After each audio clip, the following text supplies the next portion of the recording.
하나님이 아브라함을 믿음의 조상으로 세우기 위해서 갈대아 우르에서 부르셨지요. 하나님이 부르신 아브라함은 어떤 조건이 맞은 사람이 아니었어요.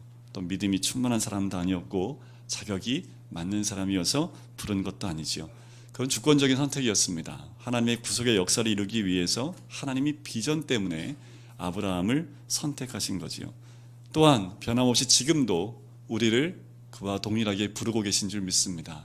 하나님의 비전을 위해서, 하나님이 꾸신 꿈을 위해서, 또한 하나님이 세우신 그 구속의 역사를 이루기 위해서 지금도 우리를 부르고 계시고, 또한 하나님이 우리 모두가 그 길을 가기를 원하고 계시는 줄 믿습니다. 오늘 아브라함이 걸어간 또 그 길을 우리가 따라갑니다. 그 길을 따라갈 때 하나님께서 우리를 인도해 주실 줄 믿습니다. 믿음이라는 건 하나님의 부르심에 반응하는 것이라고 할 수 있습니다. 바로 우리의 믿음의 시작은 하나님 말씀에 부르심에 반응하는 거지요. 믿음은 우리에게서 시작하는 것이 아니지요. 하나님으로부터 시작하는 것이 믿음입니다. 그렇기 때문에 어떤 사람도 자랑할 수 없어요. 내가 이렇게 믿음이 있는데 하면서 그 믿음을 자랑할 수 없다라는 거지요. 하나님이 아브라함을 부르심을 통해서 믿음의 인생이 시작이 됩니다. 하나님이 부르실 때는 부르심에 따라서 내가 있는 자리를 떠나야 되는 거지요. 아브라함은 어딜 떠났나요? 고향과 친척과 아버지의 집을 떠나게 됩니다. 하나님이 우리를 부르실 때는 우리가 살고 있는 그 땅보다 더 중요한 것은 옛사람, 내가 누리고 있는 내 옛 자아들, 이런 데서 떠나지 않고서는 하나님의 부르심에 따라 순종해 갈 수 없다라는 거지요. 정말 중요한 것이 있다면 하나님이 우리를 통해서 하나님의 꿈을 이루기 원하신다라는 거지요. 하나님이 우리를 통해서 하나님의 비전을 이루기 원하신다라는 겁니다. 그래서 지금도 하나님은 변함없이 우리 한 사람 한 사람을 부르고 계시다는 거지요. 그러면 그 믿음이 어떻게, 또한 언제 시작했는지를 4절을 다시 한번 살펴보면서 한번 찾아보면 좋겠습니다. 4절 말씀 한번 제가 읽어드릴게요. 이에 아브라함이 여호와의 말씀을 따라갔고 롯도 그와 함께 갔으며 아브라함이 하란을 떠날 때에 75세였더라. 자, 이 4절을 통해서 믿음의 길이 어떻게 또 언제 가는지에 대한 중요한 3가지 포인트가 있습니다. 첫 번째는 믿음이란 말씀을 따라간다라는 거지요. 믿음은 말씀을 들음에서부터 시작을 합니다. 로마서 10장 17절 말씀에 보면 믿음은 들음에서 나며 들음은 그리스도의 말씀으로 말미암느니라 라고 나오지요. 믿음은 말씀으로 시작을 합니다. 말씀을 듣는 것으로 시작을 하고요. 더 중요한 것은 말씀이 들리는 것부터 시작한다는 거지요. 이렇게 말씀드릴 수 있을 것 같아요. 믿음은 말씀을 통해서 잉태된다라고 할 수 있겠지요. 야고보서 1장 15절 말씀에 보면 이런 말씀이 있어요. 굉장히 중요한 말씀인데 용심이 잉태한즉 죄를 낳고 죄가 장성한즉 사망을 낳느니라. 욕심이 어떻게 사망까지 이렇게 연결되는지의 과정을 잘 설명해 주는 본문입니다. 그런데 이것을 제가 믿음의 관점으로, 믿음의 과정으로 한번 바꿔봤어요. 이렇게 바꿔봤습니다. 말씀이 잉태한즉 순종을 낳고 순종이 장성한즉 생명을 낳느니라. 끄덕이는 분이 몇 분 계셔서 감사합니다. 말씀이 잉태하면 이게 믿음의 과정이에요. 말씀이 잉태해서 순종을 낳게 되어 있죠. 믿음은요, 말씀으로 시작을 합니다. 순종하는 만큼 믿음은 자라게 되어져 있다라는 거지요. 믿음은 행동하는 만큼 자라는 것입니다. 그래서 오늘 이 아브라함이 그 믿음의 길을 떠나면서 또한 부르심에 순종하는 것만큼 그의 믿음이 성장하는 거지요. 둘째는 믿음은 사람을 따라가면 안 된다라는 겁니다. 근데 사람 따라다녀 보세요. 100% 상처받고요. 괜히 따라왔어. 이런 말이 나올 수 있습니다. 저 따라오시면 안 돼요. 저 따라오면 다 똑같아. 이런 말 들을 수밖에 없어요. 사람은 따라갈 만한 사람이 단 한 명도 없습니다. 믿음은 예수를 따라가는 겁니다. 믿음은 예수님을 바라보는 게 믿음이지요. 하나님 말씀을 받아들이고 따라가고 하나님의 음성을 듣기 시작하면서부터 우리 삶 가운데 기적이 임하게 되어 있습니다. 믿음은 그렇게 예수 그리스도를 따라가는 거지요. 그런데 사도 바울이 고린도 교회에 편지를 쓸 때 이런 얘기를 들어요. 고린도 교회 사람들이 사람을 따라다닌다는 얘기를 듣고요, 사도 바울이 이렇게 울분을 토하며 편지를 씁니다. 내가 너희를 위하여 십자가에 못 박혔느냐 라면서 울분을 토해요. 왜냐하면 고린도 교회 사람들이 네 파로 나눠집니다. 아볼로파, 바울파, 베드로파, 그리스도파, 네 개의 파로 나눠져서 각각의 자기가 원하는 사람들을 따라가는 거죠. 그때 자기를 따른다는 그 사람들한테 이렇게 얘기하는 거예요. 내가 너희를 위하여 십자가에 못 박혔냐라고 이야기하는 거지요. 빛을 따라가야지 빛을 반사하는 거울을 따라가서는 절대로 안 됩니다. 빛을 따라가면 정확히 갈 수 있어요. 그런데 그 빛을 반사하는 거울을 따라가면 이상한 데로 갑니다. 믿음이란 예수 그리스도를 바라보는 것이고, 믿음이란 하나님의 말씀을 따라가는 것, 그것이 바로 믿음인 줄 믿습니다. 또한 세 번째는 믿음은 떠나는 거지요. 좀 전에도 말씀을 드렸지만 아브라함은 갈대아 우르에서 떠났어요. 1절 말씀처럼 그가 살고 있는 고향을 떠났고 친척을 떠났고 그리고 아버지의 집을 떠납니다. 자기가 살아왔던, 자기를 대변할 수 있는 모든 것들을 다 내려놓고 떠났다라는 거지요. 아브라함이 또한 하란에서 떠난 나이가 75세라고 나옵니다. 떠나면은 나이가 중요하지 않다라는 거지요. 인생은 믿음으로 사는 것이 중요하다는 겁니다. 그런데요, 도중에 좀 머무를 수 있어요. 도중에 좀 하차할 수도 있습니다. 아브라함이 처음에 출발할 때는 갈대아 우르였잖아요. 어디서 머물렀어요? 하란에서요. 하란이 최종 목적지가 아니었지요. 예를 들면 이런 거지요. 우리가 부산을 내려가는데 중간에 휴게소를 들려요, 안 들려요? 근데 거기서 머물러 있으면 돼요, 안 돼요? 휴게소는 뭐 하는 곳일까요?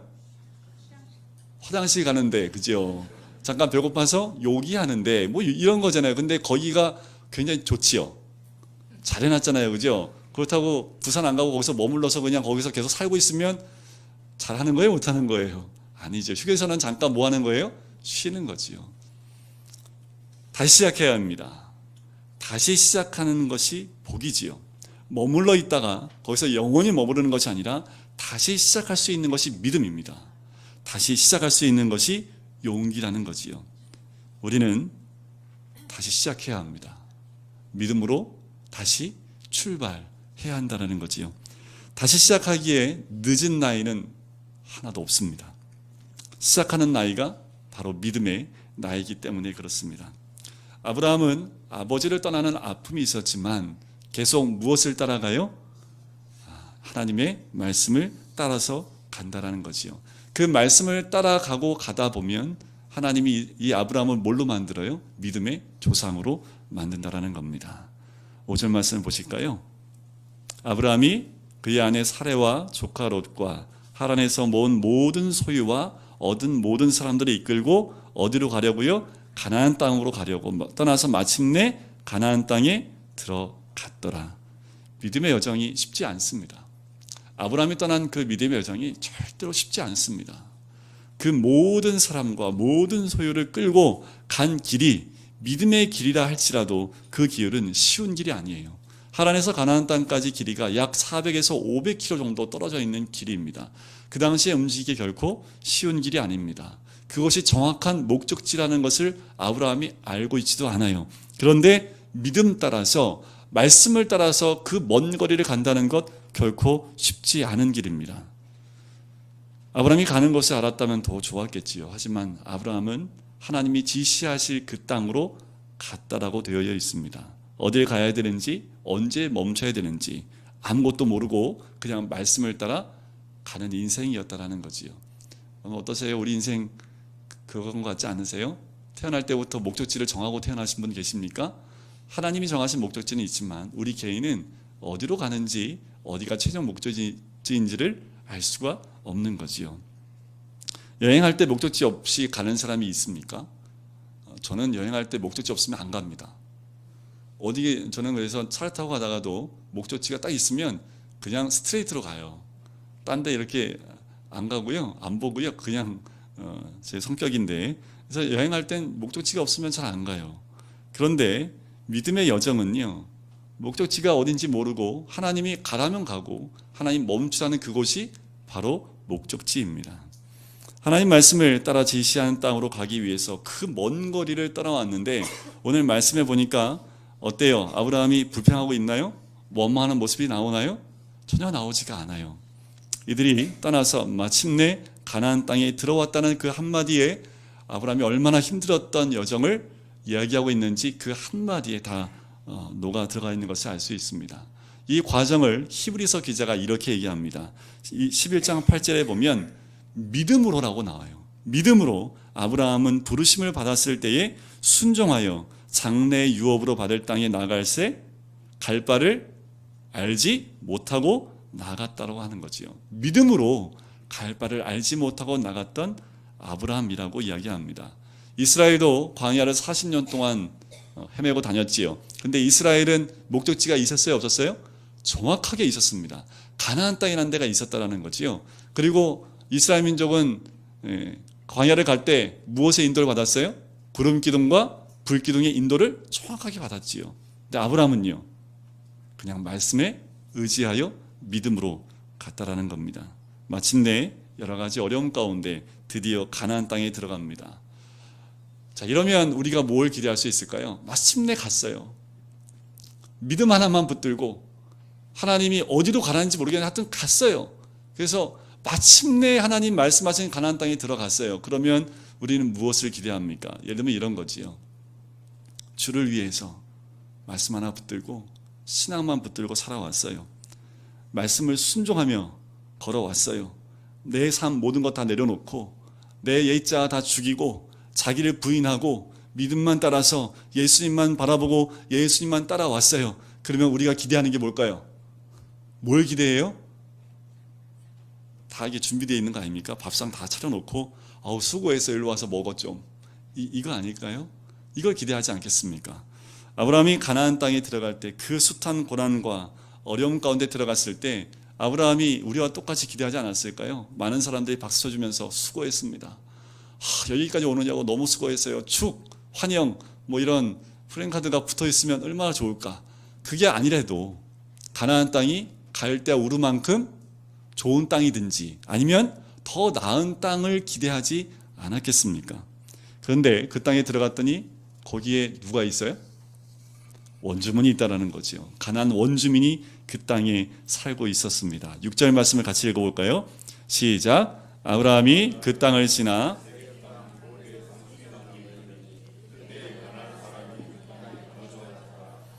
기득권 세력이 있어요. 가나안 사람이 원주민들이 아브라함이 이렇게 막 몰려오는 거 딱 보고 환영했을까요? 째려봤을까요?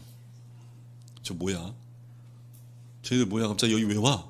하면서 다 경계하고 째려보고 물도 안 주고 먹을 것도 안 주고 어떻게 하면 저런 몰아낼 수 있을까? 이런 생각을 하지 않았겠습니까?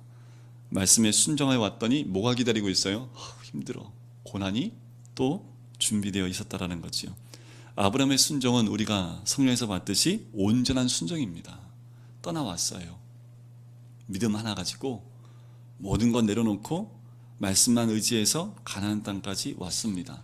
그런데 그곳에 뭐가 있어요? 원주민이 있고 기득권 세력이 있고 난관이 있다라는 거지요. 믿음은 이렇습니다. 성경 말씀해 보면 누가복음 8장 22절부터 25절 말씀해 보면 예수님이 사역을 하시다 갑자기 제자들한테 이렇게 얘기하세요. 야, 우리 배 타고 호수 건너편으로 좀 건너가자 라고 말씀을 하십니다. 그래서 예수님이 함께 타고 12제자가 함께 배를 타고 가요. 타고 가다가 예수님이 타자마자 얼마나 힘드셨는지 그냥 골아 떨어지셨어요. 코를 골면서 막 주무시는 거예요. 그런데 갑자기 그 배에 뭐가 몰아치기 시작해요? 광풍이, 풍랑이 몰아치기 시작을 합니다. 배에 물이 차기 시작을 하고요. 이 제자들이 깜짝 놀랐고 두려웠고 떨면서 어떻게 해요? 예수님을 막 흔들어 깨워요. 그 풍랑인데도 예수님은 뭐하고 계신 거예요? 자고 계시는 거지요. 풍랑에서 막 예수님을 깨우니까 어떻게 해요? 예수님이 일어나셔서 제일 먼저 하신 게 뭐냐면 제자들 향해서 그럽니다. 너희 믿음이 어디 있냐? 라고 질문하시면서 광풍을 향하여 말씀하시죠. 잔잔케 하십니다.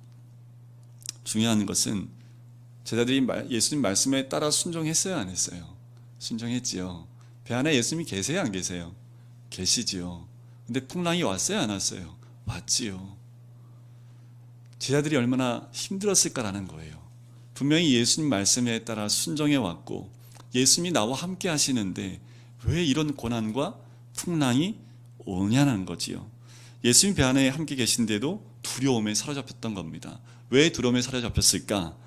왜냐하면 그들이 예수님을 바라본 것이 아니라 뭐를 바라봐요? 풍랑을 바라봅니다. 바람을 바라보고요. 물결이 치는 모습들을 바라보면서 두려움이 그 안에 몰려 들어오기 시작하는 거지요. 예수님 말씀에 의지하여 움직여도 고난은 옵니다. 예수님이 함께 있어도 고난이 올 때가 있어요.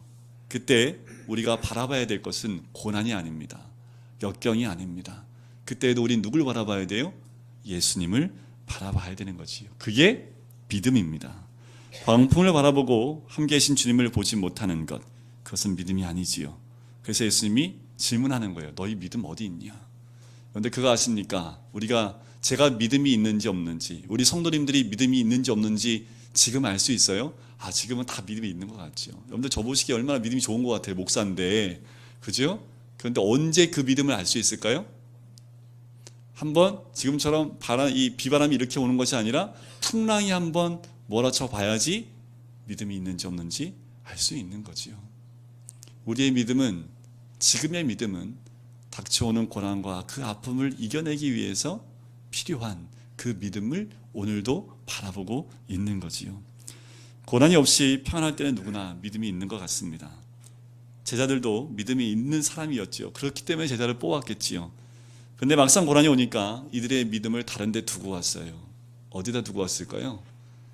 제 생각에 집에 좀 두고 온 것 같아요. 여러분들 고난이 올 때 믿음을 어디 두고 계십니까? 고난이 올 때 믿음은 내 가슴 가운데 있는 거지요.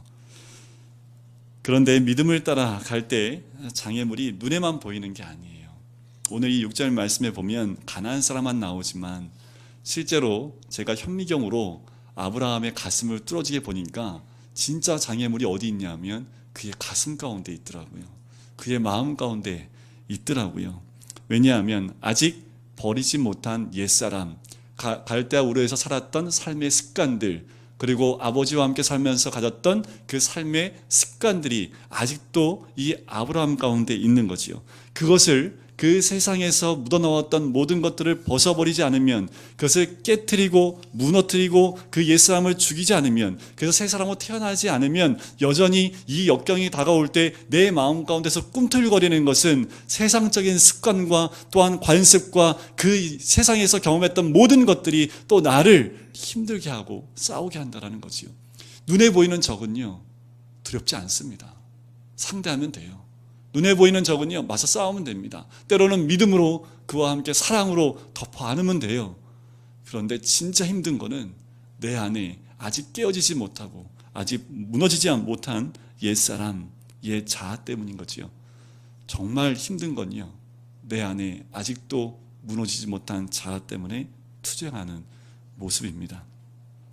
하나님은 우리 옛사람을 죽이고요, 자아를 깨뜨리고요, 자기 십자가를 지고 하나님 나라를 우리 안에 이루어 가기를 원하십니다. 그것이 바로 믿음의 시작인 줄 믿습니다. 그런데요, 우리는 이렇게 하나님께 원해요. 뭐냐면 우리는 고생하기 싫잖아요. 저도 고생하는 거 싫거든요. 대가 치르는 거 좋아하는 사람 누가 있어요, 그죠? 다 싫죠. 그래서 이렇게 얘기하는 것 같아요. 그런 거 하지 말고, 나 죽이지 말고 잘 좀 이렇게 만들어 주시면 안 될까요? 나 안 죽고 좀 하나님 이렇게 좀 잘 만들어 주시면 안 될까요? 뭐 이런 거죠. 믿음에 좀 덧칠해 주면 안 돼요? 그런데 믿음은 덧칠이 안 돼요. 근데 자꾸 사람들은 나는 죽지 않고 그 위에 믿음으로 덧칠하려고 하지요. 그런데 중요한 건 고난이 오면 그 믿음의 덧칠은 벗겨지게 되어져 있다는 거지요. 믿음은 겉에 무엇을 칠하는 것이 아니라 근본부터 변하는 것이 믿음입니다. 사람들은 근본적인 변화를 두려워해요. 현재 삶 가운데서 뭔가 포기하는 것을 두려워합니다. 그냥 이렇게 해달라는 거죠. 그냥 좀 잘 되게 해주면 안 돼요? 나 교회 나왔어요. 오늘도 예배 드리잖아요. 그러니까 좀 재수 있게 해주면 안 될까? 운수 좋게 해주면 안 될까요? 오늘 교회 나와서 예배 잘 드렸으니까 오늘 하나님 좀 안 되던 일도 잘 열리고 뭐 그러면 안 될까요? 이런 게 우리의 마음이 아닐까라는 생각이 들어요. 정말 하나님 나라가 우리의 마음속에 이루어지고 천국이 이루어지려면 그래서는 안 되지요. 내 안에 있는 자아가 죽지 않고서는, 옛사람이 죽지 않고는, 과거가 죽지 않고는 새 사람이 될 방법이 전혀 없습니다. 에베소서 4장 22절에서 24절 말씀을 제가 읽어드릴게요.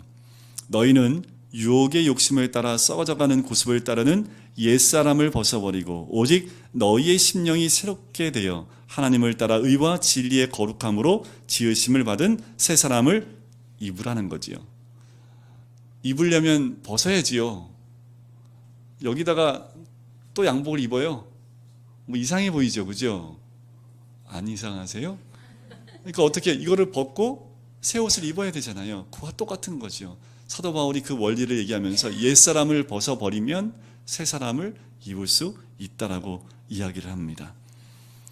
그렇게 고난이 닥쳐왔을 때 하나님은 고난 가운데 아브라함을 그냥 두지 않으십니다. 7절 말씀 보실까요? 7절 말씀 보니까 이렇게 나오죠. 여호와께서 아브라함에 나타나셔요. 언제 나타나실까요? 가나안 원주민이 있네, 어떡하지 할 때 나타나십니다. 그래서 뭐라고 말씀하세요? 그 부분 같이 읽어볼까요? 오늘 말씀의 제목인데, 내가 이 땅을 내 자손에게 주리라 하신지라. 그래요. 위기에 부딪히고 믿음과 비전이 흔들릴 때 하나님이 두 번째 나타나십니다. 첫 번째 나타나셨을 때는 1절 말씀이었죠. 그런데 두 번째 나타나셨을 때는 7절에 나타나는 거죠. 진짜 말씀을 따라서 왔는데 고난과 역경과 위기가 닥쳐와서 이게 맞나? 내가 제대로 온 거 맞나? 그렇게 위기 가운데 있을 때 하나님께서 이 땅을 내 자손에게 주겠다라고 말씀을 합니다. 이 땅이 내 땅이라는 거예요. 근데 이 땅에 누가 살고 있어요? 가나안 사람이요. 근데 이 땅을 누구한테 준다고요? 아브라함한테요. 이게 믿음입니다. 아브라함에게 다시 한번 믿음의 눈을 뜨게 하는 하나님의 음성이 들리지요. 그럼 우리 어떻게 반응하실 것 같아요? 아브라함은요, 이렇게 반응해요. 거기서 뭐예요? 제단을 쌓습니다. 아무것도 보이지 않을 때 우리는 원망하고 불평할 수 있어요. 그런데 아브라함은 하나님의 음성을 듣고 어떻게 해요? 믿음으로 제단을 쌓고 예배를 드립니다. 바로 자기에게 나타나신 여호와께 그가 그곳에서 뭘 쌓아요? 제단을 쌓고라는 거죠. 믿음은 하나님을 만나는 겁니다. 믿음은 하나님을 만나는 순간 제단을 쌓고 예배를 드리는 것, 그것이 믿음인 줄 믿습니다. 진짜 믿음은요, 예배하는 사람입니다. 진정한 믿음은 예배 가운데 머무는 사람이고요. 진짜 믿음을 가진 사람은 예배 안에서, 예배 가운데서 삶을 사는 사람이 진정한 믿음을 가진 사람이라는 거지요. 우리의 믿음은 예배 중심의 믿음이 되어야 될 줄 믿습니다. 예배 중심의 믿음이 되지 않으면요, 때로는 이런 분들이 계세요. 사역 중심의 믿음을 갖는 분들이 간혹 있습니다. 그런데 예배가 사라지면요, 고갈돼요. 탈진됩니다. 이런 분들을 간혹 봐요. 예배 중심에서 하나님의 임재를 경험하지 못하는 분들은 사역 가운데 탈진하는 모습을 많이 발견하게 된다는 거지요. 예배란 무엇일까요? 하나님의 임재입니다. 하나님을 만나는 복을 이루는 것이 바로 예배라는 거지요. 그리고 그렇게 제단을 쌓으면서 8절에 보니까 아브라함이 이동하는 모습이 나오죠. 거기서 어디로 가요? 베델 동쪽 산으로 옮겨 장막을 치니 서쪽은 베델이요 동쪽은 아이라. 그가 그래서 여호와께 제단을 쌓고 여호와 이름을 부르더니, 참 중요한 7절과 8절 사이에 굉장히 중요한 신앙의 성숙하는 과정이 나옵니다. 첫 번째 제단을 쌓을 때는 언제예요? 말씀을 주실 때 하나님 나타나셔서 이 땅 너한테 줄게, 그 음성이 들렸을 때. 8절은요, 가는 곳에서 제단을 쌓는 거죠. 우리의 신앙이 이와 같습니다. 처음에 예배 드릴 때는 하나님의 음성 듣고 나오지만 이제는 언제예요? 내가 가는 곳이 예배 드리는 장소가 된다라는 겁니다. 그곳이 바로 예배 드리면서 여호와 이름을 부르는 장소가 된다라는 거죠. 한번 여쭤볼까요? 여러분들 여호와 이름을 몇 번이나 부르십니까? 하루에? 하나님 이름 몇 번이나 부르십니까? 혹시 우리 애들 이름 많이 부르시고 하나님 이름은 많이 안 부르시고 그러지 않으신가요? 하나님 이름 부르는 곳, 그곳이 예배드리는 곳인 줄 믿습니다. 자, 아이라는 곳이 있어요. 그 아이라는 것은 원어에 보면 이런 뜻이 있어요. 폐허의 무더기, 아이가. 그 베델은 하나님의 집이라는 의미가 있습니다. 그런데 장막을 지금 어디 쳤어요? 아이와 베델, 그 사이에 장막을 치지요. 성도들의 삶이 이와 같다라는 거지요. 폐허의 무더기인 옛 피조물에 치우쳐서 짓는 것도 아니고 하나님의 집에 치우친 것도 아니고 그 사이인데, 그 사이가 정확한 가운데일 수도 있고요, 어디에 치우친 데에 있을 수도 있지요. 성도의 삶은요, 어디에 더 치우친 삶을 살아야 됩니까?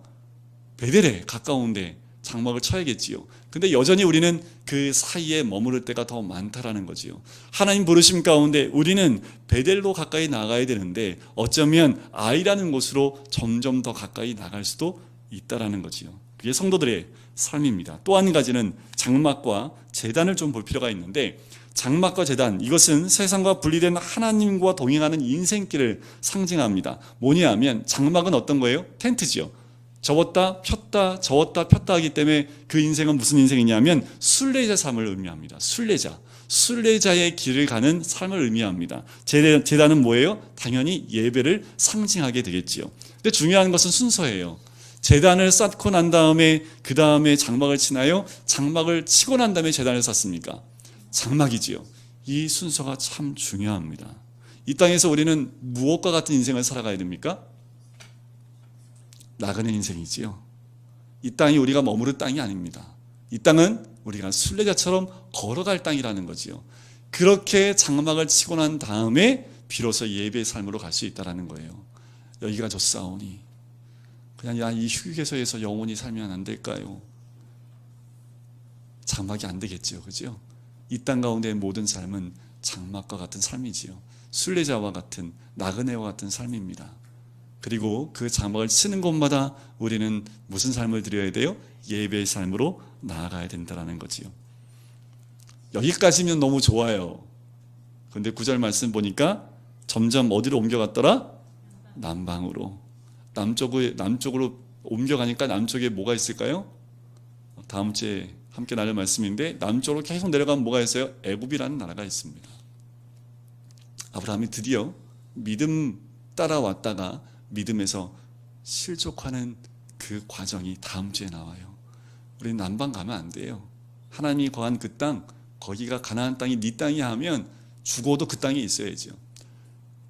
그 땅에 가뭄이 와도 그 땅이 있어야지요. 왜? 하나님이 그 땅이 네 땅이라고 했으니까. 근데 아브라함은 보세요. 남방으로 점점 옮겨가서 어디까지 가요? 저 밑에까지 내려가요. 아브라함의 실수하는 모습이지요. 이 땅에 장막 치고 가는 것은 맞습니다. 하지만 그 장막을 옮겨서 세상 가까운 데로 옮겨가는 것, 그것은 아니지요. 다음 주에 우리가 함께 나눌 말씀을 통해서 아브라함이 또한 믿음에서 떠났을 때 어떤 삶을 살아가는지 한번 나눠봤으면 좋겠습니다.